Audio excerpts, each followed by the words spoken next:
नमस्कार दोस्तों, हाजिर हूँ एक नई कहानी के साथ। आज की कहानी का शीर्षक है जीवन से मत भागो, जियो उद्देश्य के लिए।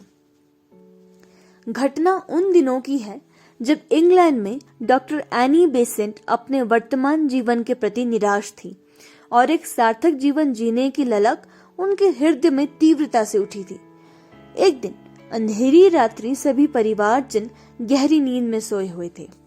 केवल वही जाग रही थी और आत्मा की शांति के लिए इतनी बेचैन हो उठी कि इस जीवन से भाग जाने का ख्याल मन में लाकर सामने रखी जहर की शीशी लेने के लिए चुपके से उठी।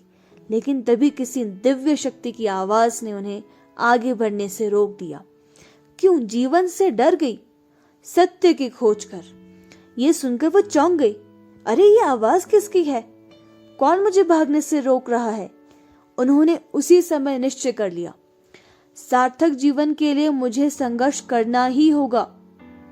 सत्य की खोज के लिए वे अपना परिवार, सुख संपत्ति आदि सब कुछ छोड़कर भारत आ गई। उन्होंने साध्वी जैसा जीवन यहाँ ग्रहण किया और विश्व को भारतीय जीवन दर्शन के रंग में रंग देना ही अपना मुख्य उद्देश्य बना लिया। उनकी मृत्यु भारत में हुई थी। निष्कर्ष, अंधकार से प्रकाश की ओर जाने के लिए भी मनुष्य को संघर्ष करना पड़ता है, जिसके दौरान वो अपनी शुद्ध चेतना से समर्पण भाव को जागृत कर जीवन लक्ष्य की प्राप्ति कर लेता है। ऐसे संघर्षवान व्यक्ति की ईश्वर भी सहायता करता है, बशर्ते वो सच्ची लगन व उत्साह के साथ सार्थक जीवन के प्रति संकल्पकृत है और उसकी आंखें निर्धारित लक्ष्य पर केंद्रित है।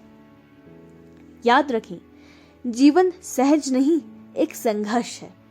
कठिनाइयां एवं बाधाएं जीवन के अंग हैं।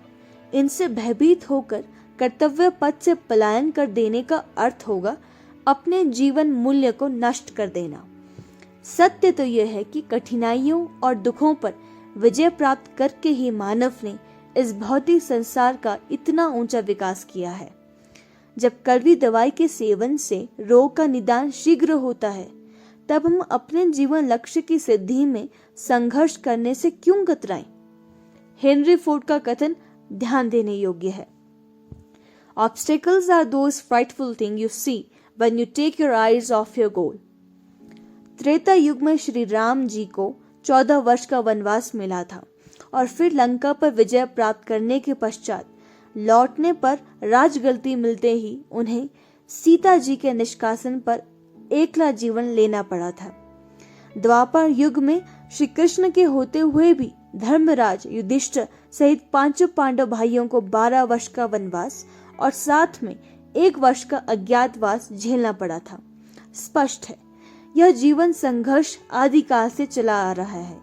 अतः सुंदर जीवन बनाने के लिए हमें संघर्ष के बीच तो रहना ही होगा, बाधाओं को पार करते हुए आगे बढ़ना होगा और तभी हम अपने जीवन उद्देश्य की पूर्ति कर पाएंगे।